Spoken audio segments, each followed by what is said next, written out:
網友，我係早幾日講咗條片嚇，講我係聯署咗罷免呢一個徐巧芯，我喺呢區。咁到時我一定會去投票嘅。我話我老婆呢區仲有鄧小華喎，我一定拉埋佢去投票啦。呢個係啊。咁我跟住咧就講咗，我哋用客觀嘅 data 睇下呢8年啊，呢一個蔡英文嗰個施政究竟係點啊？咁呢啲咧係有客觀嘅 data， 不容質疑啊。咁呢個咧係包括咗，即係同一班人做出嚟嘅數據，包括咗8年嘅馬英九同埋8年嘅蔡英文啊。好啦。然後嗰啲人咧就係講原來台灣民不聊生喎，好慘喎，台灣嘅生活爛到不得了喎。我喺台灣住咗5年啊，台灣嚟嘅錢係多到不得了，啲人嘅生活係改善到不得了。我話俾你聽，呢個而只喺蔡英文嘅治下，先至將最低工資咁樣加法。我要話俾你聽，我係請唔到人嘅。最起碼嘅工人都請唔到嘅，5、6萬先至請到一個人嚇。而5、6萬咧，就只要你唔係住喺台北嘅蛋黃區咧嘅生活咧，係好過得去嘅。你一家人好過得去。好啦，嗱我已經講咗呢樣嘢，今次就講緊呢一個嗰個大是大非嘅問題，究竟呢一班人而家要罷免嘅立委，主要係國民黨呢一班人，佢哋嘅 mentality 係點啊？佢哋喺度做緊乜嘢？我日日喺台灣係有睇佢哋講嘅嘢嘅，我將佢哋做嘅嘢同講嘅嘢係今次唔係施政嘅部分啦。如果係施政嘅部分、民生部分，你有意見，你隨時可以提出嚟。唔係呢個咧，係點樣要弱化台灣嘅防衛能力等台灣置台灣喺個極危險嘅境界入邊。我先係講咗佢哋做嘅嘢，然後睇下佢哋嘅行為，然後我會總結一下佢哋嘅論述究竟係點。大家覺得即係呢啲論述咧，日日你隨便上去睇下，中時、中天、TVBS 係點樣講？喺每一個論政節目都係重複緊呢句説話，呢番説話。如果你哋同意呢番説話嘅話咧，咁我覺得翻去大陸住好過，呢個就係好啦。國民黨立委呢輪做嘅嘢，即係有啲人話：喂，選咗你咪要接受咯？唔係嘅喎。如果唔係，點解有彈劾條款啊？選咗之後睇你做乜嘢嘢。如果你做嘅嘢係民眾好唔同意嘅，當然可以罷免你啦。如果唔係，點解憲法有呢個罷免條文喺度？呢個真係得意啦！今次你做咗乜嘢咧？以各種名目冚嗰啲部會預算，最大鑊嘅就係國防外交、數位治安。嗱，大家睇下，國防預算刪減84億，凍結咗900億，包括艦艇計劃，艦艇。自造艦艇係保衛呢個台灣，用潛艇係保衛台灣等大陸唔能夠登陸嘅一個重要嘅武器，係冇人會買呢個潛艇俾台灣，台灣焗住要自己做嘅。呢個係無人機呢個防守嘅利器，軍方對外通訊俾佢哋凍結晒啊！好啦，然後。大家知道台灣係面臨幾嚴重嘅呢個統戰啦，日日都拉到啲人喎，係甚至軍隊啊、總統府嘅衛隊，就因為佢哋日日喺度做緊呢啲滲透嘅宣傳嘅統戰工作，呢一筆錢咧，我嚟對抗呢啲嘢嘅國安資安預警系統，陸委會有2.9億，發現對方點樣整啲 misinformation 過嚟。2.9億削到1蚊，網絡通訊韌性係避免受黑客攻擊，7500萬減到1蚊。資通安全防禦都係 firewall 嚟嘅，12.7億剩翻1蚊，唔使 firewall 嘅呢個係防堵中國統戰，呢個就係資訊戰、心理戰，對方有啲 misinformation，你立即去更正，3億剩翻1蚊。防制網絡認知作戰，數位產業署31.7億剩翻1蚊。所有嘅防範大陸用 misinformation 嚟到統戰台灣人、滲透台灣人嘅，全部撤晒去，全部撤晒去。嗱，呢個唔係我哋講嘅，美國有線電視新聞網 CNN、經濟學人、法國世界報、國際媒體深表高度關切，台灣繁離盡去，呢個就係繁離盡去。咁咧就最好就用歡迎大陸接收啦，呢個就係。法國世界報話台灣喺面對中國威脅，而且美國總統 Donald Trump 要求中國增加安全開支嘅時候，立法會反而凍結政府軍事現代化計劃嘅資金，係乜嘢意思啊？乜嘢意思啊？呢個係經濟學人話，台灣朝野對立造成內耗，係想癱瘓政府，正中北京當局嘅下圍。我可以話俾你聽，國民黨咧係呢幾年咧，每次佢哋有重要嘅政策咧，都派個副主席夏立言去見王滬寧同宋濤，接受指示翻嚟咧就照做嘅，非常之明顯嘅。呢個就係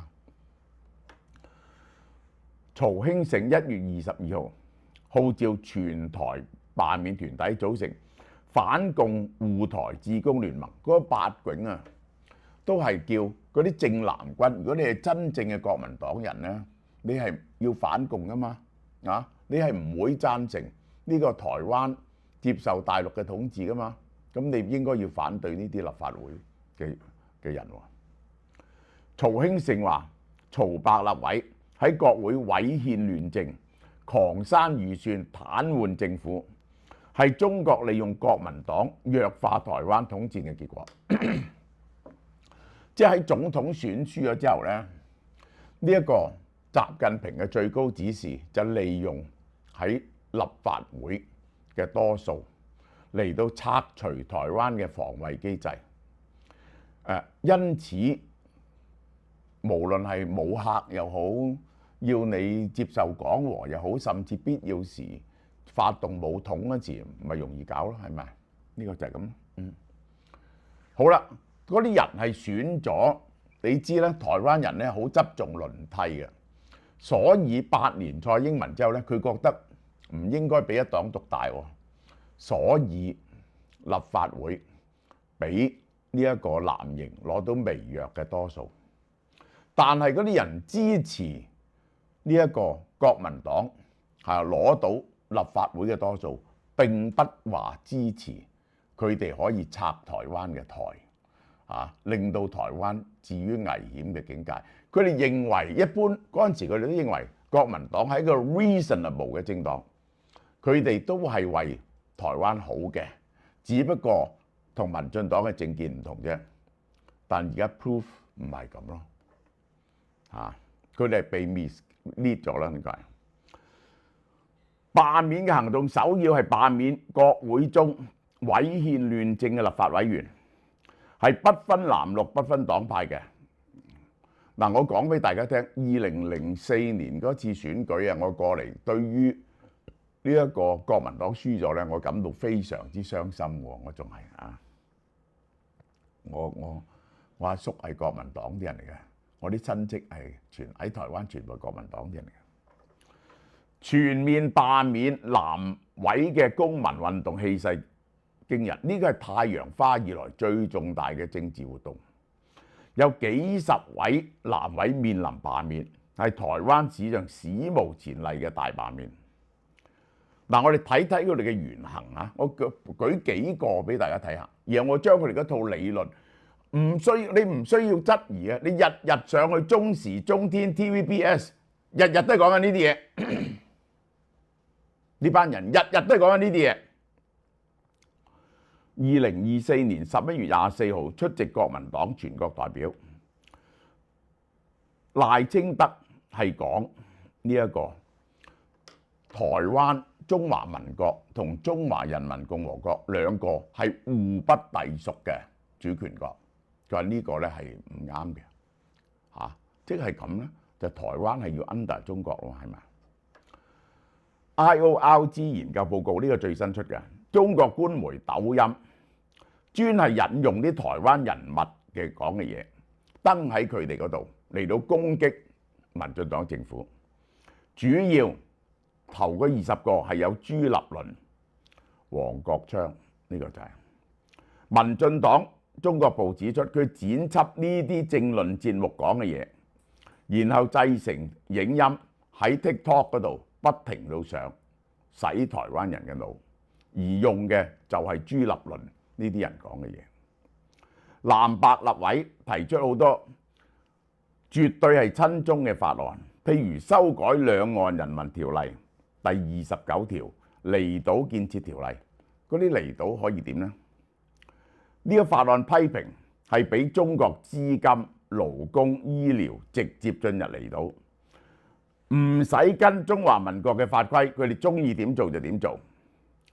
黃定宇話藍白企圖修法，要求台灣喺金馬水域執法，要同中國協商，即係咧台灣冇權執法，執法要問過中國，咁即係將離島嘅管治權、水域管治權咧交晒俾中國。啊，咁啊仲有一樣嘢喎，呢個就係佢哋本來咧就係嗰個告咗一個退休嘅將領，因為咧就係佢入去大陸嗰陣時咧，就係慶祝呢個大陸唔知乜嘢，佢就起立向呢一個大陸嘅國旗國歌起立致敬嚇，呢個就係咁，呢個咧就係話明退休嘅將領呢啲人攞緊長俸嘅咧係唔可以做呢啲嘢。而國民黨咧想修法，恃住佢哋多數呢啲嘢咧，任你翻去大陸嚇，向中華人民共和國效忠啦。國民黨立委提出國家安全戰略法案，係將國家安全戰略本來係 under 總統嘅，變咗 under 國會，而國會佢哋有多數，所以國家安全戰略就變咗 under 國民黨。藍白陣營推動不在籍投票法，呢一個係等喺大陸嘅台灣人可以投票。喂，大陸嘅台灣人不在籍投票，可以喺共產黨嘅監視下面投票啊！我話俾你聽，呢個會點樣投啊？以及修改衛星廣電法，讓紅媒回歸，仲有中時中天，大家上去聽下中時中天。係幾咁離譜，講嘅嘢係幾咁離譜，想佢上翻去呢個係好啦。2024年4月27日，國民黨黨團總召傅崑萁率領16個國民黨立委訪問中國，見呢個統戰嘅最高首領王滬寧，其實係接受指示嘅。喺會中，王滬寧強調，我哋都係中國人，都屬於中華民族，一家人應該常來常往，經常交流。傅崑萁喺會面嗰度，佢呢行係帶住台灣嘅新民意，佢哋一個多數，恢復2016年以前嘅大交流、大繁榮、大和平、大合作。呢個係王滬寧問呢一個傅崑萁，你個名點解啊？咦，王滬寧都唔識點解。呢個崑字咁樣寫法，其實係昆崙山上一個小草啊！我哋一個小草。立委鍾曉玲2024年10月4號陪同陸生團去國立清流大學交流，公開喊兩岸一家親，嗰啲清大學生當面抗議。嗱，我講講佢哋嘅論述啊，佢哋有整套嘢嘅。嗱，我講俾你聽，點解啲國民黨立委會咁樣呢？第一，有好多人咧喺大陸咧係有生意啦。嗱，分為幾種人嘅。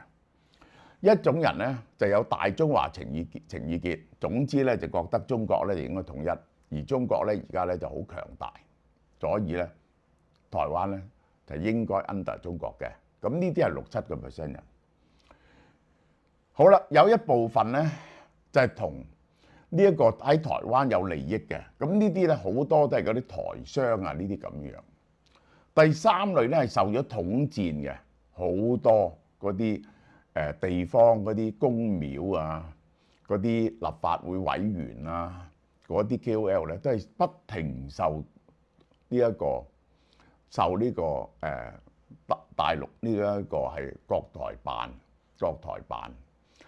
嘅招待啊，各級政協嘅統戰係攞咗着數。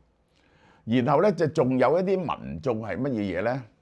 嗰啲民眾咧就係佢哋係嗰陣時國民黨嗰陣時猛反台獨，佢哋咧就對反台獨呢樣嘢咧就好執着。反共咧就唔使執着啦，因為共產黨證明咗佢係而家好繁榮啊嘛，咁啊唔使反共，但係繼續反台獨，繼續反台獨係首要任務。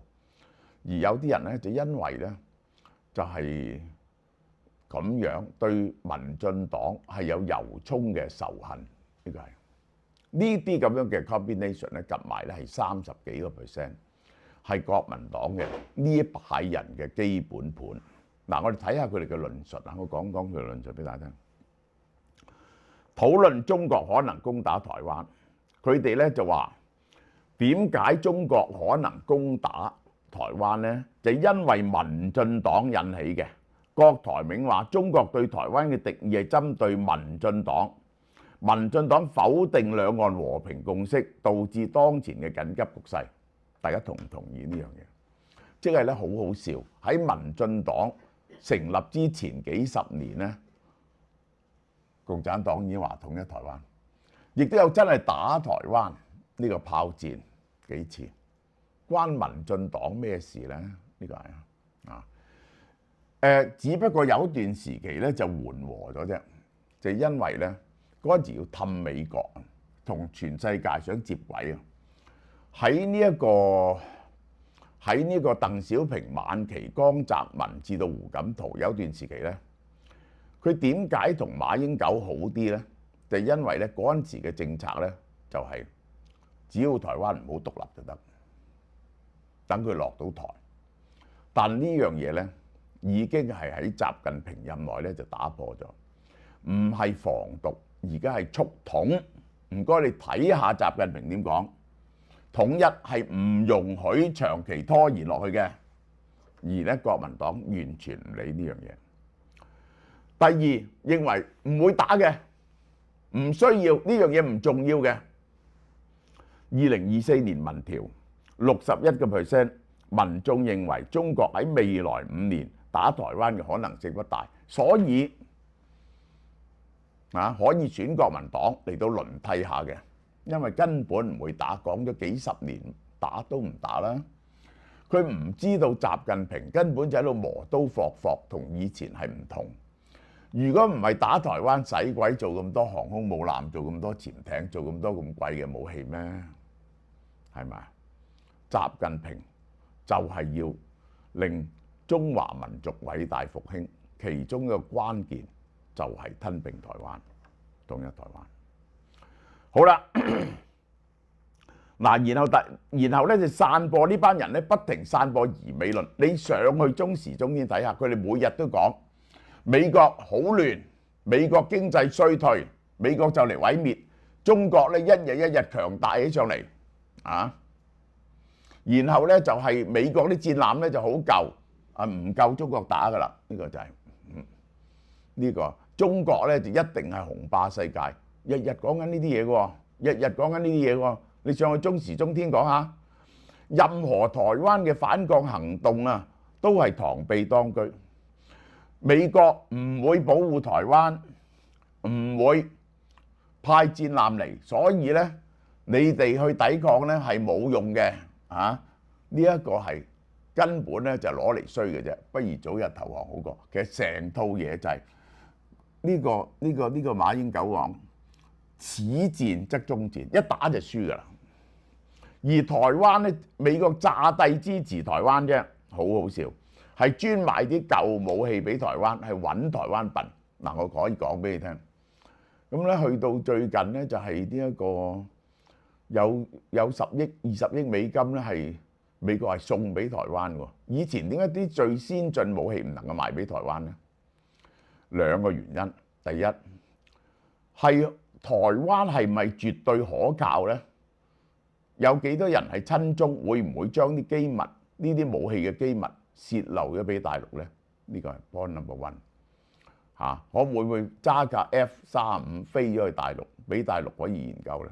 呢個美國要提防嘅嘢嚟㗎。呢個第一嚇。第二就係中國，如果美國賣啲最先進嘅武器俾中國，佢恐怕呢一個喺台灣同埋中國擦槍走火入邊，台灣攻擊呢個中國大陸，令到洗濕咗美國個頭。其實點一路只係唔肯買防禦性武器，呢兩個係真正嘅原因嚇。